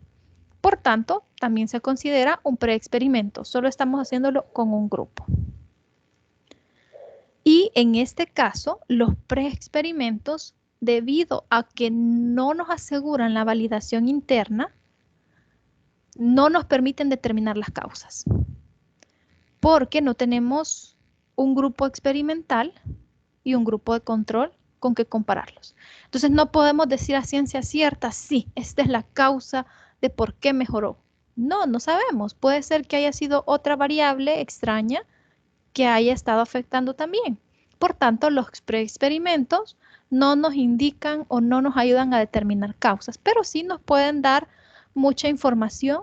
Por ejemplo, nos pueden indicar si hay alguna correlación entre ciertas variables, pero no son lo suficientemente válidos o no nos dan el grado de confianza para decir si esta es la causa del problema, ¿verdad? Hacerlo solo con un grupo. Y estos serían los preexperimentos. Tenemos después otro diseño experimental que son los experimentos puros, que básicamente de estos es lo que hemos estado hablando. Los experimentos puros son los que cumplen con los requisitos que vimos. Se manipula la variable independiente, se mide la variable dependiente y mantenemos la validación interna. ¿Cómo mantenemos la validación interna? Porque tenemos varios grupos de comparación y se respeta la equivalencia de los grupos haciendo una selección aleatoria de estos grupos que van a participar en el experimento. Si esto se cumple, entonces es un experimento puro. Y tenemos 3 tipos de experimentos puros. Primero, tenemos el diseño post-prueba y grupo de control. En este diseño tenemos un grupo experimental y, como dice, tenemos un grupo de control. El grupo experimental es el que va a recibir el tratamiento experimental y el grupo de control es el que no lo recibirá. Aquí dependiendo los grados de manipulación, pero si hablamos de presencia y ausencia de 2 grados de manipulación, solo necesitamos 2 grupos, uno donde esté presente el tratamiento experimental y otro donde esté ausente el tratamiento experimental. Entonces, ahí estamos manipulando la variable independiente, hay validación interna y debemos asegurarnos que cuando se lleve a cabo el experimento, pues las condiciones sean similares para ambos grupos.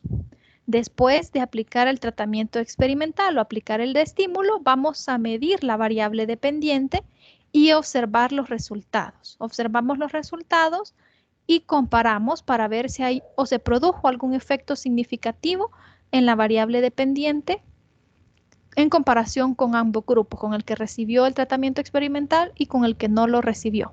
Ese sería el diseño post-prueba. Se aplica el estímulo, después se mide y se ve qué pasa. También tenemos el diseño pre-prueba, post-prueba y un grupo de control.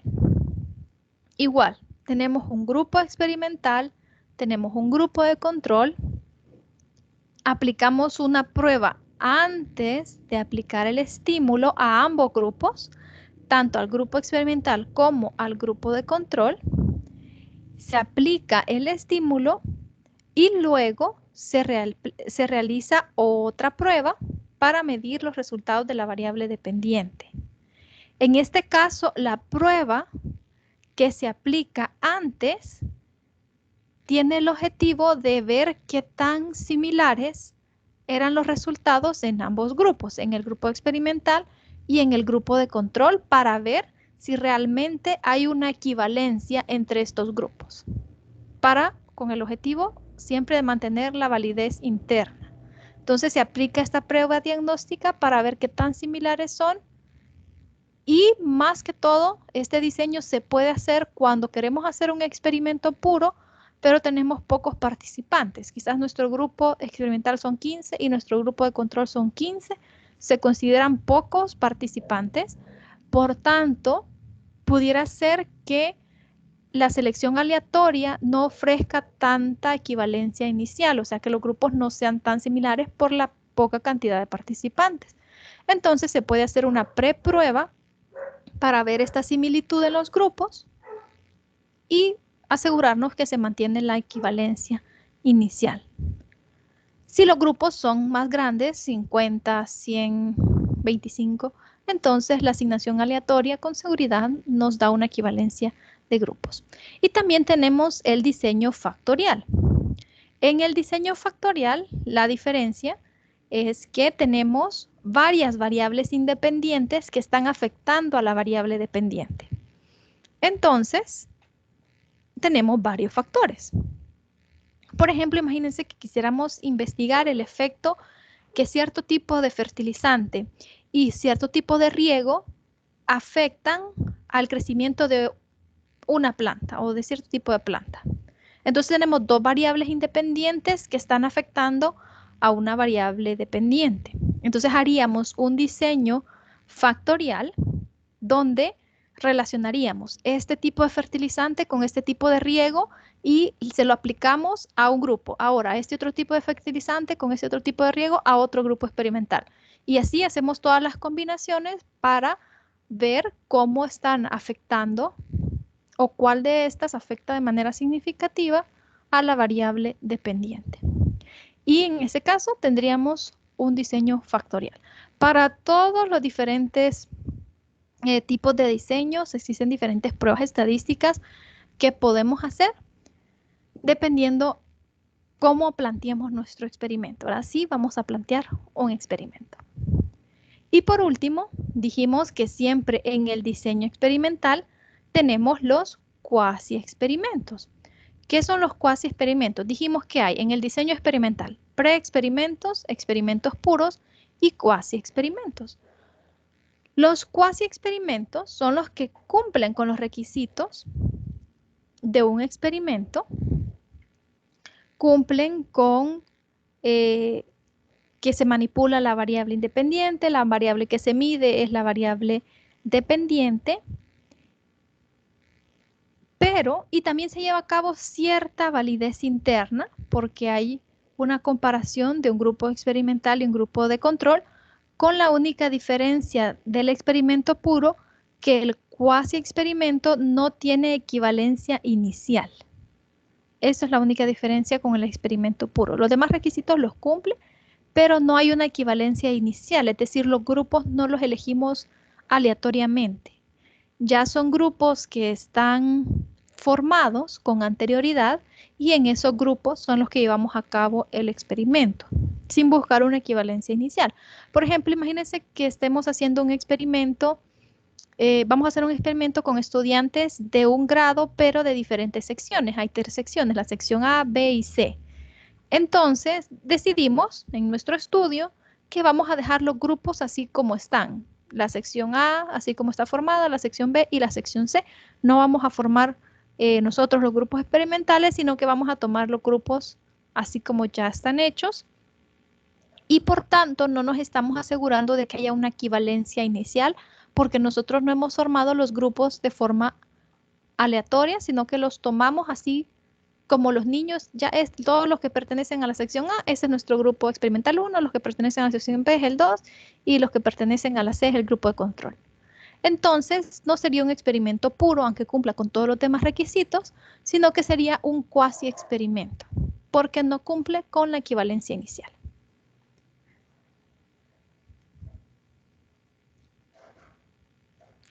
Muy bien, ¿preguntas hasta este momento?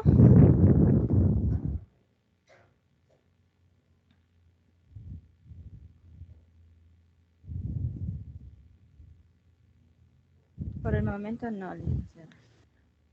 Muy bien, vale. Entonces les voy a preguntar. Veamos, Lisbeth, ¿qué es un preexperimento?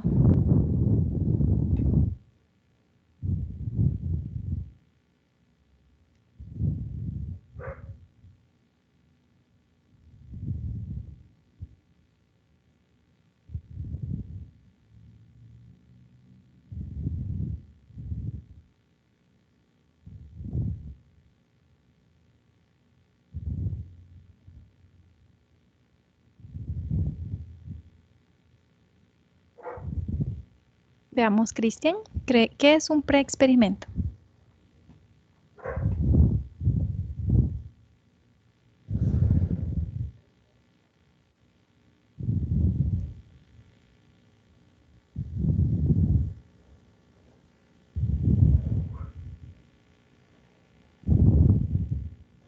Es la aplicación de una prueba con un mismo grupo, licenciada, y se aplica un estímulo para 2 veces la prueba. Una, luego el estímulo, luego otra.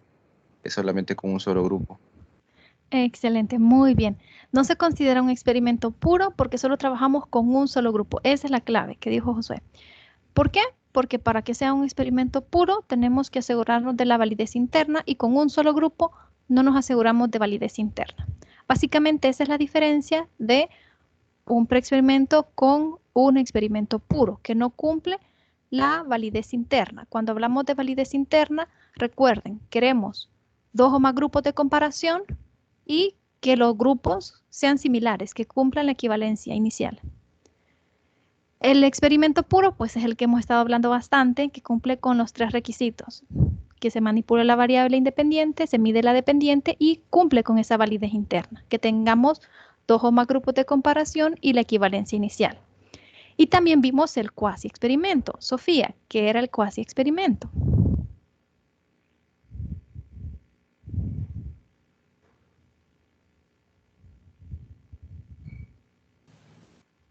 Explicaba de que en este caso el diseño de investigación de experimento de un sujeto o de grupos no están asignados aleatoriamente, mencionaba. Y también dijo que en parte estos cumplen los requisitos del experimento. Eso es lo que ya entendí. Excelente, esa es la respuesta correcta. Entonces, sí, cumple los requisitos casi de ser un experimento puro, pero no cumple con uno de los requisitos de la validez interna. La validez interna son 2 requisitos, que sean varios grupos de comparación y que haya una equivalencia inicial. Solo cumple con uno, que hay varios grupos de comparación, pero no hay equivalencia inicial. Entonces, no se considera un experimento puro, sino que se considera un cuasi experimento. Y ahí tenemos la diferencia entre esos 3. El experimento puro cumple con los 3 requisitos. La variable que se manipula es la independiente, la que se mide es la dependiente y hay validez interna, lo que significa que tenemos 2 o más grupos de comparación y equivalencia de los grupos, que estos son similares. Y entonces, si cumple todo eso, es un experimento puro. Es un preexperimento, se manipula la variable independiente, se mide la variable dependiente, pero no tenemos validez interna. Solo tenemos un solo grupo y pues no se seleccionó. Como no tenemos varios grupos, pues no hay equivalencia de grupos porque no tenemos grupos con que comparar. Solo hay un solo grupo. Entonces es un preexperimento. Y por último, un cuasi experimento cumple con que se manipula la variable independiente, la que se mide es la dependiente. Hay varios grupos para comparar, pero no hay equivalencia, por tanto, la validez interna no está completa. Entonces, no podemos decir que es un experimento puro. Y ahí tenemos los 3 diferentes diseños experimentales que podemos llevar a cabo.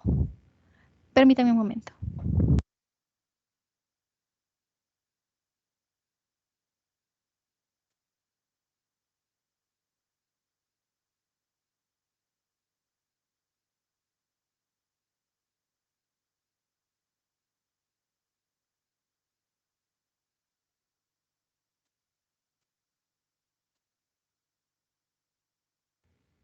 Ahora que ya hablamos de los diseños experimentales, vamos a hablar brevemente de los diseños no experimentales. Primero, ¿qué es un diseño no experimental? Un diseño no experimental básicamente es donde no vamos a manipular las variables. En los diseños experimentales, como hemos estado mencionando varias veces, hay manipulación de la variable. En los diseños no experimentales, no vamos a alterar las variables. Lo único que vamos a hacer es medirlas, las vamos a observar cómo se dan en su contexto natural. Cuando hablamos de que las vamos a observar cómo se dan en su contexto natural, lo más probable es que nosotros querramos medir estas variables y pasemos una encuesta, ¿verdad? Tenemos un grupo y a este grupo pues le vamos a pasar una encuesta. No vamos a hacer un experimento con ellos, no va a haber ningún estímulo, ningún tratamiento experimental, solo queremos ver cómo se están dando esas variables en ese problema o en esa situación o ese fenómeno que estamos investigando. Entonces ahí tenemos un diseño no experimental. ¿Cuáles son los tipos de diseños no experimentales? Bueno, tenemos los diseños transversales o transeccionales y tenemos los diseños longitudinales. En los diseños transversales, estos son los que se dan cuando hacemos una única medición en un tiempo específico. Por ejemplo, nosotros vamos a recolectar los datos en un solo momento. Y en nuestro problema quizás específicamente dijimos que en nuestra investigación se va a llevar a cabo en un momento específico. Quizás pusimos que es de octubre a diciembre del 2021. Entonces, específicamente en un periodo de tiempo y en ese periodo vamos a hacer una única medición para medir la variable. Entonces tenemos un diseño transversal o transeccional. Tenemos tres tipos: los exploratorios, los descriptivos y los correlacionales causales. Los diseños transversales exploratorios vamos a aplicarlos en un alcance exploratorio. Vamos a medir las variables que quizás son variables que no se conocen mucho o no se han estudiado mucho. Entonces nosotros vamos a hacer una medición de esas variables en un momento específico, una única vez. Por eso se llaman diseños transversales exploratorios, porque la variable no se conoce mucho y solo vamos a hacer una medición de la variable. Es decir, quizás solo vamos a pasar una encuesta a nuestra muestra o a nuestra población en un momento específico y no más. Si es un diseño transversal descriptivo, lo que buscamos es describir las características de la variable y de igual forma, solo vamos a hacer una medición en un momento específico con el objetivo de describir la variable. Entonces sería un diseño transversal descriptivo. Por otro lado, si lo que buscamos con la medición es establecer una correlación de variables, entonces tendríamos un diseño transversal correlacional si vamos a hacer una única medición.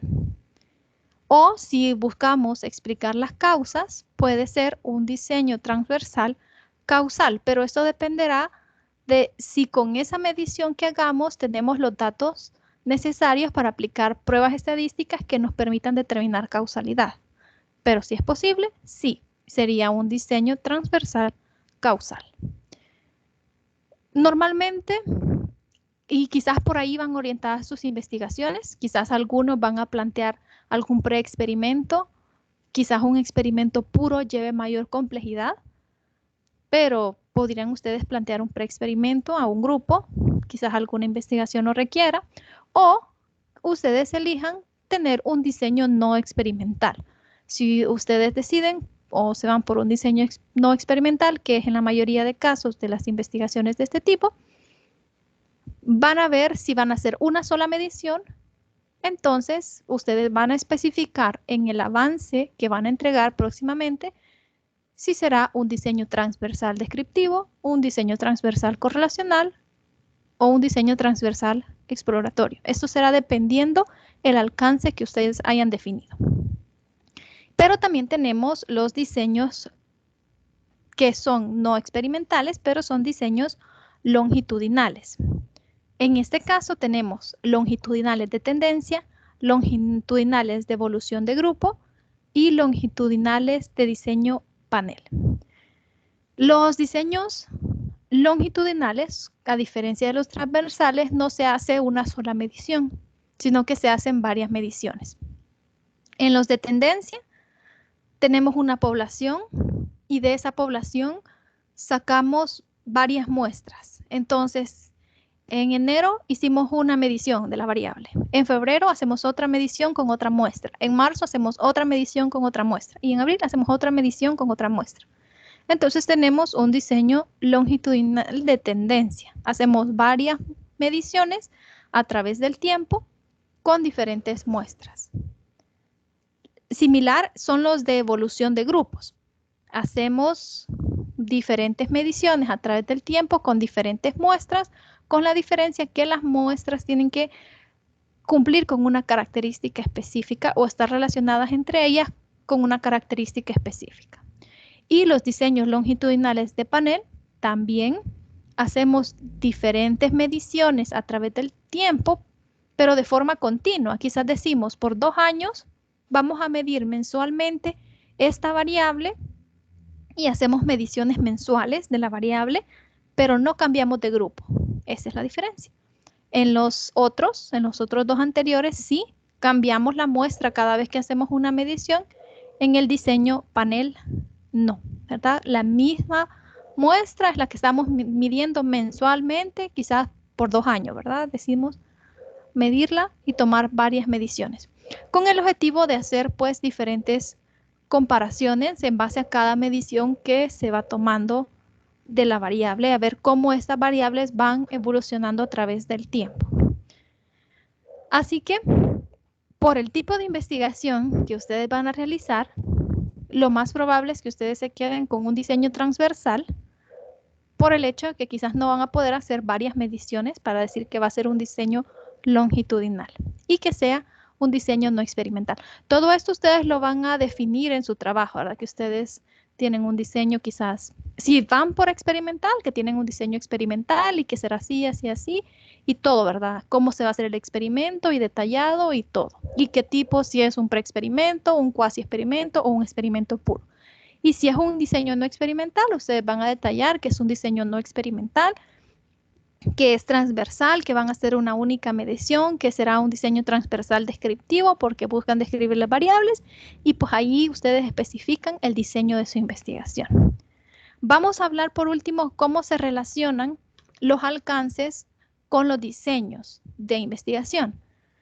Si tenemos un alcance exploratorio, dijimos que en estos alcances pues normalmente no establecemos hipótesis.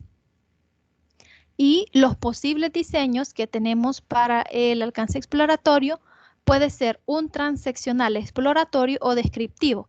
Transeccional o transversal dijimos que vamos a hacer una única medición de la variable que no se conoce mucho, por eso es exploratorio.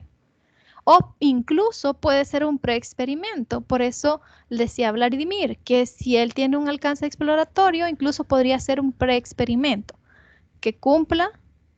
No cumpliría con todas las características de un experimento puro, pero con que se tenga un grupo, que se aplique un estímulo sobre ese grupo, si es lo que se busca, y después que se haga una medición, a ver qué está pasando después de aplicar el estímulo, pues ese sería un preexperimento. Si es un alcance descriptivo, también puede ser un preexperimento. Tener un grupo, por ejemplo, ustedes tienen un grupo, aplican un estímulo y después hacen una prueba para ver cómo el estímulo afectó a ese grupo. Entonces ese sería un preexperimento. No necesitan la validación interna, pueden hacer un preexperimento. O puede ser transeccional o transversal, descriptivo, ¿verdad? Entonces ustedes tienen el grupo, pasan una encuesta, hacen una medición de sus variables, y como buscan describir, entonces sería un diseño transversal descriptivo. Correlacional, si su alcance es correlacional y ustedes han planteado hipótesis de diferencia de grupos, pero sin asumir causas, ustedes no van a determinar causas, entonces puede ser un cuasi experimento, ¿verdad?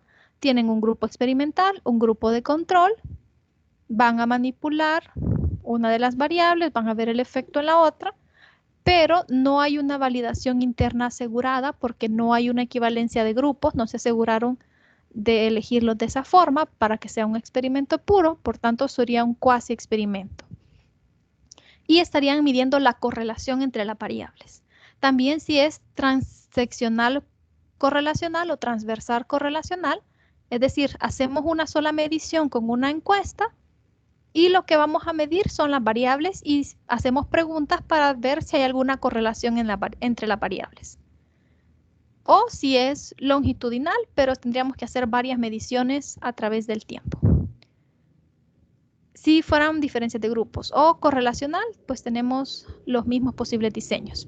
Si nuestro alcance es explicativo y nosotros hemos planteado una hipótesis de diferencia de grupos, buscando causas, si nosotros hemos planteado en nuestros objetivos que queremos saber las causas de ese fenómeno o decir esta es la causa de esto, entonces lo más probable es que tengamos que hacer un experimento puro, así como hemos visto en esta tutoría. Pudiéramos hacer un cuasi experimento, pero tendríamos que mantener cierto control interno para asegurar que esa es la causa y no otra variable extraña.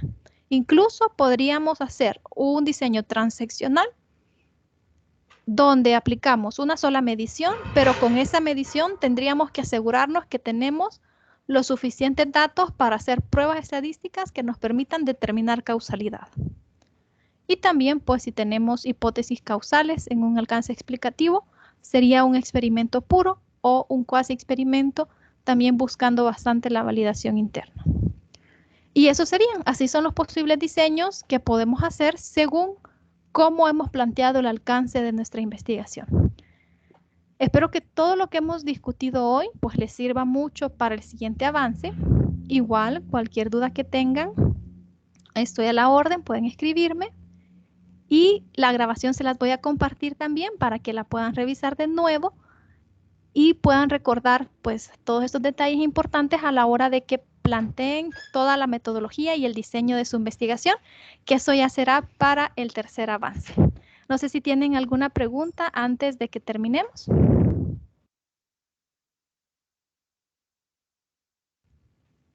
¿O todo ha quedado claro?